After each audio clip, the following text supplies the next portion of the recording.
Fresh cut സമരം വിജയിച്ചിരിക്കുന്നു. കോഴിക്കോട് ജില്ലയിലെ താമരശ്ശേരി കട്ടിപ്പാറ മേഖലയിലെ fresh cut organic private limited എന്ന കോഴി അറവ് മാലിന്യ സംസ്കരണ പ്ലാന്റിനെതിരെ നാട്ടുകാർ ദീർഘകാലമായി നടത്തിയ ജനകീയ സമരമാണ് വിജയം വരിച്ചിരിക്കുന്നത്. 2019 മുതൽ പ്രവർത്തനം ആരംഭിച്ച ഈ പ്ലാന്റിനെതിരെ പരിസ്ഥിതി മലിനീകരണം, ദുർഗന്ധം, ജലസ്രോതസ്സുകളുടെ മലിനീകരണം, പൊതുജനാരോഗ്യ പ്രശ്നങ്ങൾ തുടങ്ങിയ ആരോപണങ്ങൾ ഉയർന്നിരുന്നു. തുടർച്ചയായ ജനകീയ സമരങ്ങളുടെയും പ്രതിഷേധങ്ങളുടെയും ഫലമായി സംസ്ഥാന മലിനീകരണ നിയന്ത്രണ ബോർഡ് പ്ലാന്റ് പൂർണ്ണമായും അടച്ചുപൂട്ടാൻ ഉത്തരവിട്ടത് ആഗസ്റ്റ് 5-നാണ്. ജലമലിനീകരണ നിയന്ത്രണ നിയമത്തിലെ സെക്ഷൻ 33A, വായുമലിനീകരണ നിയന്ത്രണ നിയമത്തിലെ സെക്ഷൻ 31A എന്നിവ പ്രകാരമുള്ള അധികാരം ഉപയോഗിച്ചാണ് കമ്പനിയുടെ എല്ലാ പ്രവർത്തനങ്ങളും നിർത്തിവെക്കാൻ ബോർഡ് ഉത്തരവിട്ടത്. ദുർഗന്ധവും പരിസ്ഥിതി മലിനീകരണവും കാരണം ജനജീവിതം ദുസ്സഹമായ സാഹചര്യത്തിലാണ് താമരശ്ശേരി, കട്ടിപ്പാറ, ഓമശ്ശേരി പ്രദേശങ്ങളിലെ ജനങ്ങൾ രൂപീകരിച്ച ജനകീയ സമരസമിതിയുടെ നേതൃത്വത്തിൽ ഈ സമരം മുന്നോട്ട് പോയത്. സമരത്തിന്റെ വിവിധ ഘട്ടങ്ങളിൽ പോലീസ് ഇടപെടലും സംഘർഷങ്ങളും ഉണ്ടായി.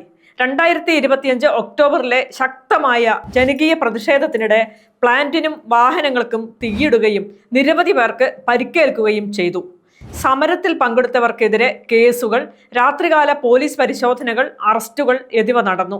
സ്ത്രീകളും കുട്ടികളും മാത്രമുള്ള വീടുകളിൽ രാത്രി പോലീസ് റെയ്ഡ് നടത്തുകയും ഭീകരത സൃഷ്ടിക്കുകയും ചെയ്തിരുന്നു.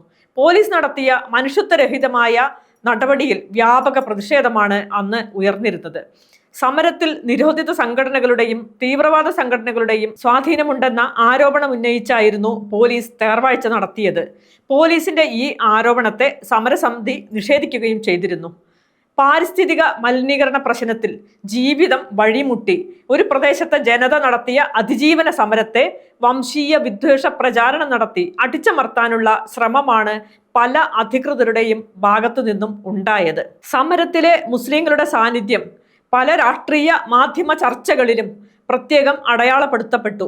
അതുവഴി ഒരു പൊതു പ്രശ്നത്തെ മതപരമായ ചട്ടക്കൂടിലേക്ക് മാറ്റുന്ന പ്രവണതയെക്കുറിച്ചുള്ള ചർച്ചകൾ ഉയർന്നു വന്നു. 2025 ഒക്ടോബർ 21 മാലിന്യ സംസ്കരണ പ്ലാന്റിനു നേരെ നടന്ന ജനകീയ സമരസമിതിയുടെ റോഡ് ഉപരോധ സമരം അക്രമാസക്തമായി. സംഘർഷത്തിൽ പോലീസ് ഉദ്യോഗസ്ഥർക്കും നാട്ടുകാർക്കും പരിക്കേറ്റു. പരിക്കേറ്റവരിൽ സ്ത്രീകളും കുട്ടികളും ഉണ്ടായിരുന്നു. രാവിലെ 10 മണിയോടെ സമാധാനപരമായി തുടങ്ങിയ റോഡ് ഉപരോധം വൈകിട്ട് 4:30യോടെയാണ് സംഘർഷത്തിലേക്ക് നീങ്ങിയത്. മാലിന്യം വഹിച്ച വാഹനം പ്ലാന്റിലേക്ക് കടത്താൻ പോലീസ് ശ്രമിച്ചപ്പോൾ സമരക്കാർ തടഞ്ഞു. ഇതോടെ കോടതി വിധി നടപ്പാക്കാനായി പോലീസ് ബലം പ്രയോഗിച്ച് സമരക്കാരെ റോഡിൽ നിന്ന് മാറ്റാൻ ശ്രമിച്ചു. തുടർന്നാണ് സംഘർഷം ഉണ്ടായത്. പോലീസ് ഉദ്യോഗസ്ഥരെ കൊല്ലാൻ ശ്രമിച്ചെന്ന വകുപ്പുകളടക്കം ചുമത്തി പോലീസ് കേസെടുത്തു. 361 പേർക്കെതിരെയാണ് പോലീസ് കേസെടുത്തത്.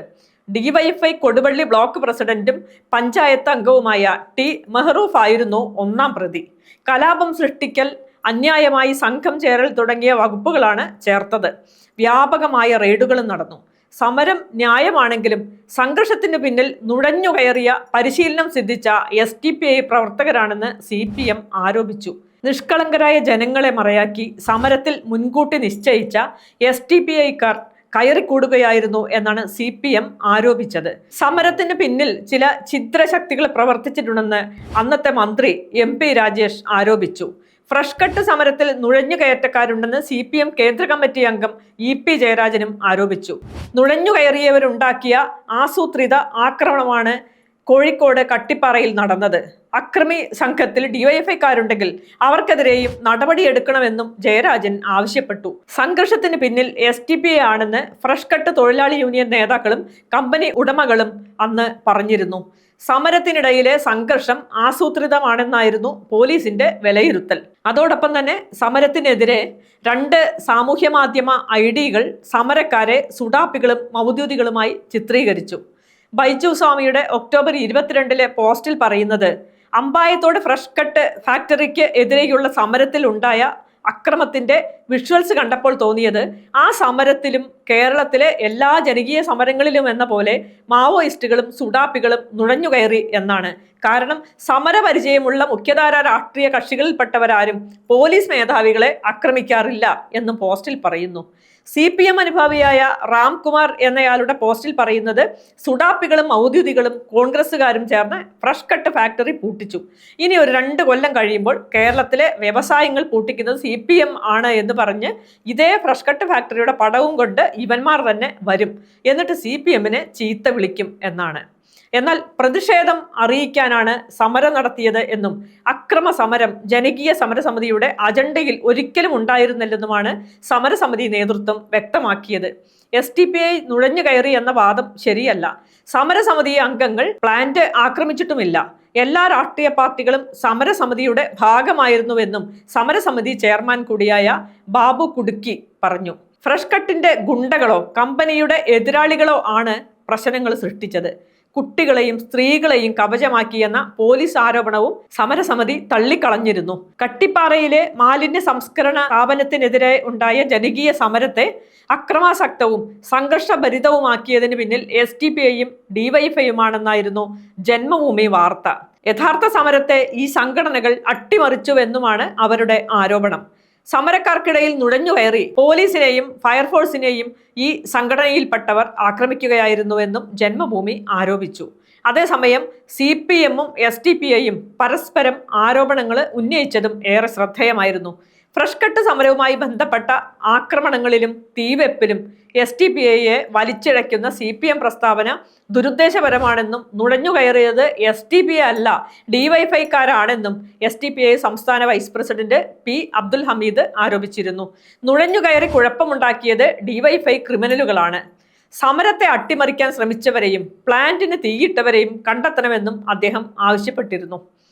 എന്നാൽ സംഘർഷത്തിന്റെ പിന്നിൽ SDPI തന്നെയാണെന്ന് CPM കോഴിക്കോട് ജില്ലാ സെക്രട്ടറി M. മെഹബൂബും ആരോപിച്ചിരുന്നു.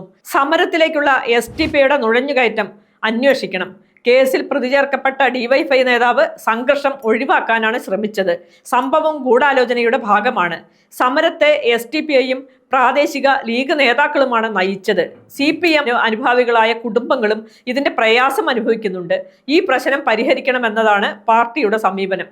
ക്രിമിനൽ സ്വഭാവമുള്ള ചിലരാണ് ഈ പ്രവൃത്തി നടത്തിയത്. സമഗ്ര അന്വേഷണം നടത്തി യഥാർത്ഥ കുറ്റവാളികളെ നിയമത്തിന് മുന്നിൽ കൊണ്ടുവരണമെന്നതായിരുന്നു മെഹബൂബിന്റെ പ്രസ്താവനയുടെ ചുരുക്കം.